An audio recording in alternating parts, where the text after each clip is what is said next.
Hello hi student, welcome to BK exam study. चलिए अपने science की क्लास स्टार्ट करते हैं। क्वेश्चन नंबर फर्स्ट, संतुलित आहार में सुरक्षात्मक पोषक तत्व है।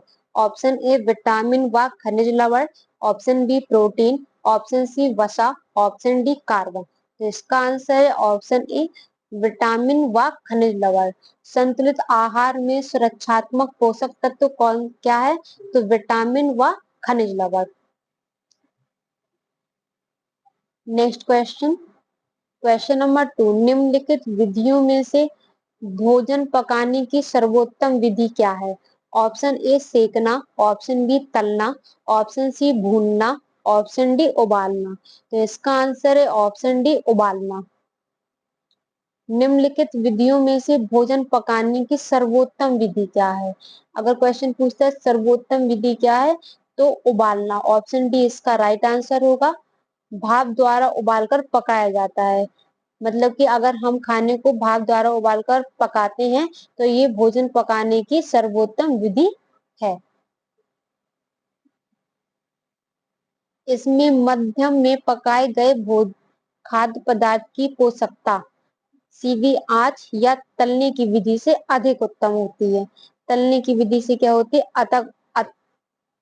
अधिक उत्तम होती है, तो उबालना ही सही है। Next question, question number 3, trypsin enzyme किस क्रिया में सहायक होता है? ऑप्शन ए न्यूक्लिक अम्ल के पाचन में, ऑप्शन बी वसा के पाचन में, ऑप्शन सी कार्बोहाइड्रेट के पाचन में, ऑप्शन डी प्रोटीन के पाचन में। तो इसका आंसर है ऑप्शन डी प्रोटीन के पाचन में।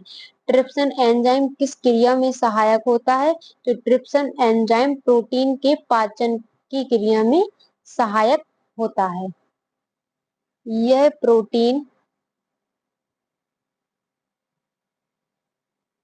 प्रोटीन तथा पेप्टोन यह प्रोटीन तथा पेप्टोन को डाइपेप्टाइज डाइपेप्टाइज तथा ट्राइपेप्टाइज ट्राइपेप्टाइज में बदल देता है।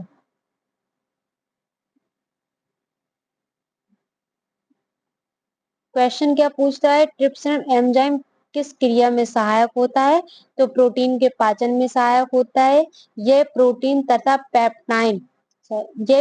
तथा पेप्टोन को डाइपेप्टाइज तथा ट्राइपेप्टाइज में बदल देता है। इसके कारण प्रोटीन मनुष्य के शरीर में आसानी से पच जाता है। इसके कारण क्या होता है? प्रोटीन मनुष्य के शरीर में आसानी से पच जाता है। नेक्स्ट क्वेश्चन, क्वेश्चन नंबर 4, किस वस्तु का रंग उससे प्रकाश पर निर्भर करता है जिसे यह ऑप्शन ए परिवर्तित करता है, ऑप्शन बी यहाँ पे क्या है आवेशित करता है, ऑप्शन सी संचालित करता है, ऑप्शन डी अपरिवर्तित करता है। तो इसका राइट आंसर है ऑप्शन ए परिवर्तित करता है। किस वस्तु का रंग उससे प्रकाश पर निर्भर करता है जिसे यह परिवर्तित करता है? क्या करता है? परिवर्तित करता है। प्रकाश ऊर्जा का वह रूप है, इसमें कुछ पॉइंट लिख लेना। प्रकाश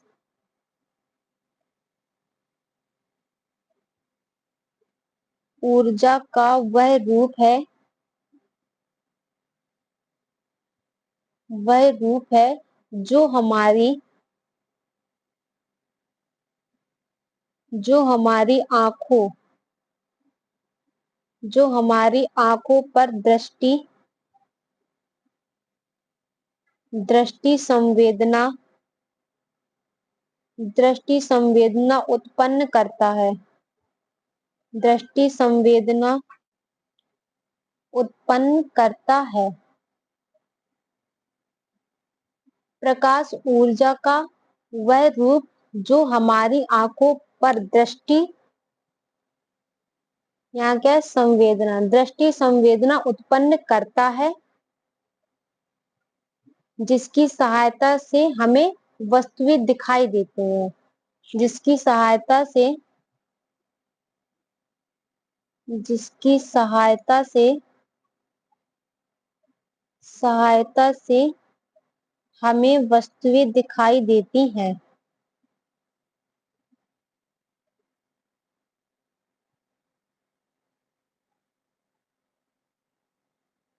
दिखाई देती हैं जब किसी वस्तु पर आपतित होता है तो वह परिवर्तित होकर हमारी आंखों तक पहुंचता है। क्या होकर परिवर्तित होकर हमारी आंखों तक पहुंचता है। प्रकाश ऊर्जा का वह रूप है जो हमारी आंखों पर दृष्टि संवेदना उत्पन्न करता है, जिसकी सहायता से हमें वस्तुएं दिखाई देती हैं। नेक्स्ट क्वेश्चन, क्वेश्चन नंबर 5, ऊष्मा की एसआई इकाई क्या है। Option A joule, option B watt, option C volt, option D newton. तो इसका आंसर है ऑप्शन ए जूल। ऊष्मा की एसआई इकाई क्या है, तो ऊष्मा की एसआई इकाई जूल है।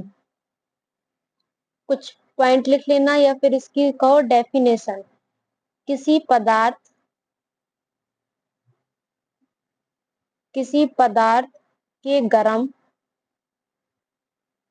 किसी पदार्थ के गरम या ठंडे होने के कारण उसमें उसमें से जो ऊर्जा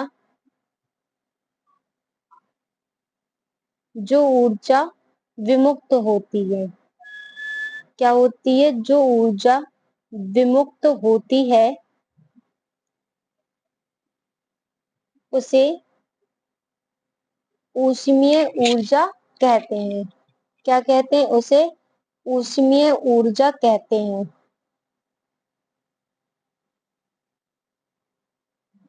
इसकी एसआई इकाई पूछ रहा है तो ऊष्मा की एसआई इकाई क्या है, जूल। किसी पदार्थ के गर्म या ठंडे होने के कारण उसमें जो ऊर्जा विमुक्त होती है उसे ऊष्मीय ऊर्जा कहते हैं।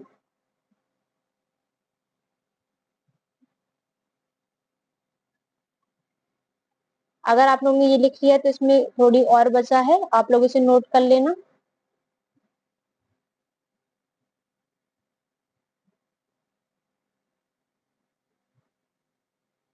क्या है कि सीजीएस पद्धति सीजीएस पद्धति में ऊर्जा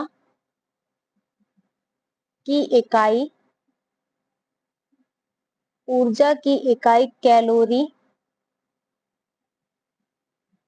तथा एमकेएस एमकेएस पद्धति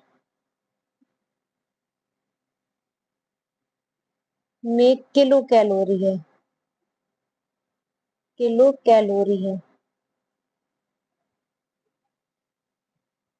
ऊष्मा की इकाई जूल है।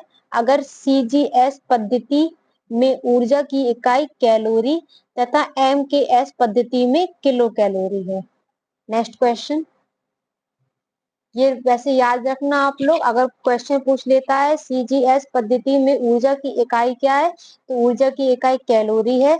और तथा एमकेएस पद्धति में ऊर्जा की इकाई क्या है, किलो कैलोरी। और वैसे ऊष्मा की ऐसा इकाई क्या है, joule.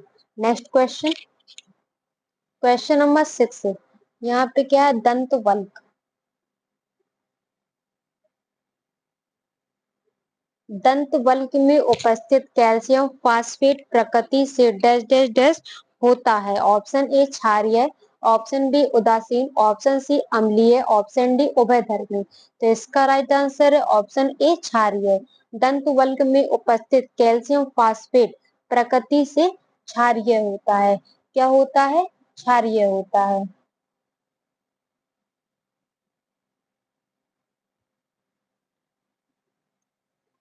Calcium phosphate calcium phosphate अनेक जीवों में पाया जाता है। अनेक जीवों में पाया जाता है। जैसे जैसे अस्थि, खनिज, और दांत तामचीनी आदि, तामचीनी आदि। कैल्शियम फास्फेट अनेक जीवों में पाया जाता है, जैसे अस्थि, खनिज और दांत तामचीनी आदि। इन सभी में कैल्शियम फास्फेट पाया जाता है। नेक्स्ट क्वेश्चन, क्वेश्चन नंबर 7, गाय के दूध में उपस्थित प्रोटीन है। Option A gene, option B casein, option C albumin, option D उपरोक्त में से कोई नहीं। तो इसका आंसर है ऑप्शन बी कैसीन। गाय के दूध में उपस्थित प्रोटीन क्या होता है? तो कैसीन गाय के दूध में पाई जाने वाली कैल्शियम युक्त प्रोटीन है। कैसीन गाय के दूध में पाई जाने वाली क्या है? कैल्शियम युक्त प्रोटीन है। कैल्शियम युक्त प्रोटीन है। यह प्रोटीन हड्डियों को मजबूत करने यह प्रोटीन यह ये फिर ऐसे लिख लीजिए, यह प्रोटीन हड्डियों को मजबूत करता है, मजबूत करने में सहायक होता है।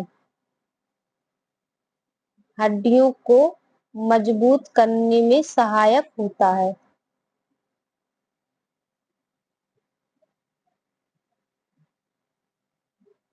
सहायक होता है। ये आप लोगों ने लिख लिया, तो थोड़ी और इसमें क्लीन कर देते हैं, आप लोग इसे नोट कर लेना।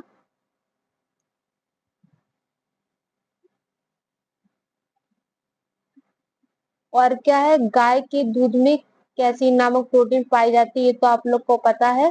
जबकि भैंस के दूध में जबकि भैंस के दूध में कैसीन नामक प्रोटीन नहीं पाई जाती है। कैसीन नामक प्रोटीन नहीं पाई जाती।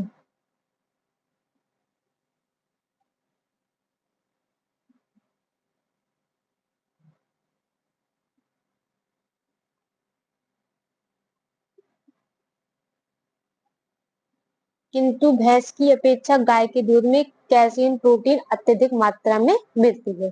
नेक्स्ट क्वेश्चन, क्वेश्चन नंबर 8, आधुनिक आवर्त नियम कहता है कि तत्वों के गुण उनके डैश डैश डैश के आवर्ती फलन है। ऑप्शन ए परमाणु संख्या, ऑप्शन बी परमाणु आकार, ऑप्शन सी परमाणु भार, ऑप्शन डी परमाणु विशेषता। तो इसका आंसर है ऑप्शन ए परमाणु संख्या। आधुनिक आवर्त नियम कहता है कि तत्वों के गुण उनके परमाणु संख्या के आवर्ती फलन होते हैं। किसके फलन होते हैं? परमाणु संख्या के आवर्ती फलन होते हैं।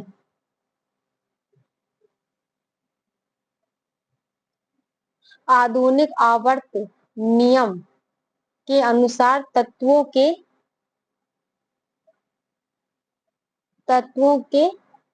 भौतिक एवं तत्वों के भौतिक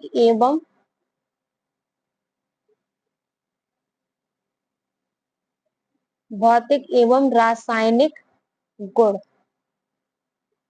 उनके परमाणु संख्या के आवर्ती फलन होते हैं।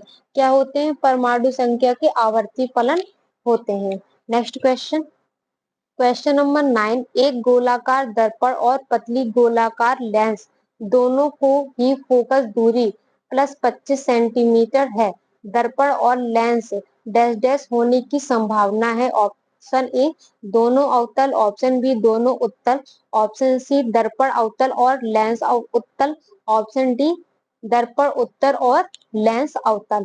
तो इसका राइट आंसर है ऑप्शन सी दर्पण अवतल और लेंस उत्तल। क्वेश्चन दोबारा पढ़ लेते हैं, क्या बोल रहा है? एक गोलाकार दर्पण और पतली गोलाकार लेंस दोनों को ही फोकस दूरी +25 सेंटीमीटर, दोनों की फोकस दूरी कितनी है?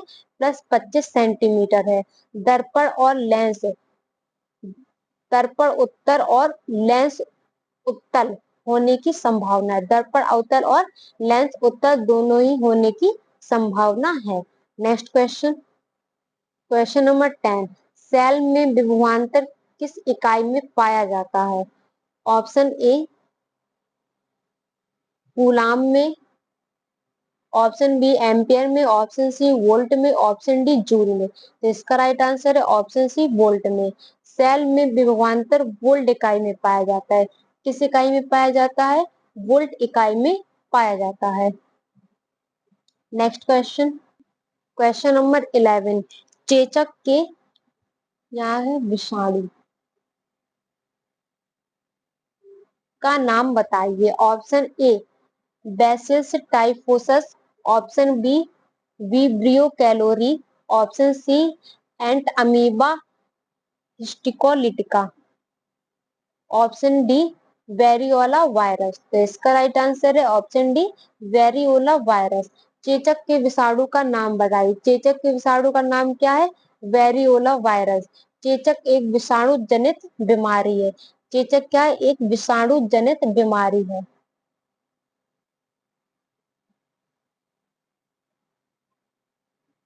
विषाणु जनित बीमारी है जो वेरियोला वायरस के कारण होती है। किसके कारण होती है? वेरियोला वायरस के कारण होती है।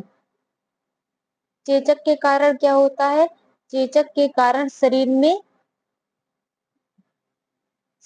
में दाने, शरीर में दाने उभर जाते हैं। दाने उभर जाते हैं। इन दानों में खुजली, इन दानों में क्या? खुजली, खुजली और दर्द होता है। खुजली और दर्द भी होता है। इस बीमारी के कारण रोगी को बुखार तथा कमजोरी का अनुभव होता है। इस बीमारी के कारण क्या होता है? रोगी को बुखार तथा कमजोरी का अनुभव होता है। चेचक की बीमारी का टीकाकरण से रोका जा सकता है। जो चेचक की बीमारी होती है इसका टीकाकरण होता है, इससे इस बीमारी को रोका जा सकता है।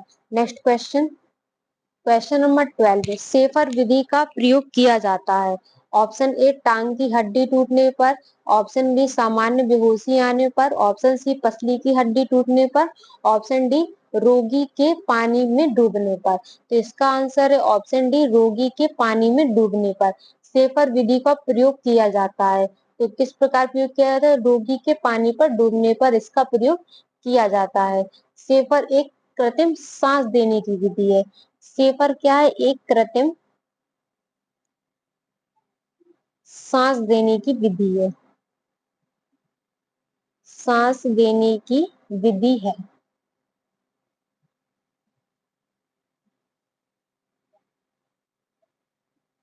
इसके अंतर्गत व्यक्ति को पेट के बल लिटाकर उसकी कमर पर दबाव डाला जाता है, जिससे उसके फेफड़े सक्रिय अवस्था में आने का प्रयास करते हैं। सेफर विधि क्या है? कृत्रिम सांस देने की विधि है। इसके कारण क्या होता है? इसके कारण या फिर इसके अंतर्गत व्यक्ति को पेट के बल लिटाकर उसकी कमर पर दबाव डाला जाता है, जिससे उसके फेफड़े सक्रिय अवस्था में आने में प्रयास करते हैं। नेक्स्ट क्वेश्चन, क्वेश्चन नंबर 30, समपोषणीय विकास की संकल्पना की व्याख्या सर्वप्रथम किसमें की गई? ऑप्शन ए प्रथम पृथ्वी सम्मेलन report, option B Brundtland commission report, option C विश्व विकास रिपोर्ट, ऑप्शन डी मानव विकास रिपोर्ट। तो इसका राइट आंसर है option C, sorry, option B Brundtland commission report.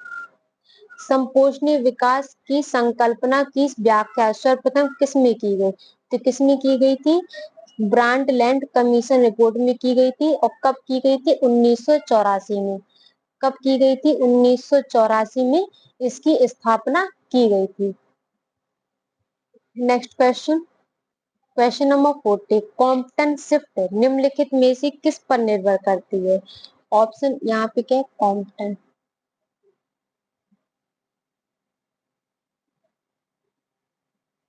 Option A आपतित विकिरण पर, ऑप्शन बी प्रकीर्णन पदार्थ की प्रवृत्ति पर, ऑप्शन सी प्रकीर्णन के कोण पर, ऑप्शन डी आवर्ती के आयाम पर। तो इसका राइट आंसर है ऑप्शन सी प्रकीर्णन के कोण पर। कॉम्पटन शिफ्ट निम्नलिखित में किस पर निर्भर करती है? तो किस पर निर्भर करती है? प्रकीर्णन के कोण पर निर्भर करती है। तो आज की क्लास यही खत्म होती है, मिलते हैं हमारे नेक्स्ट क्लास पे, तब तक के लिए बाय, ऑल द बेस्ट।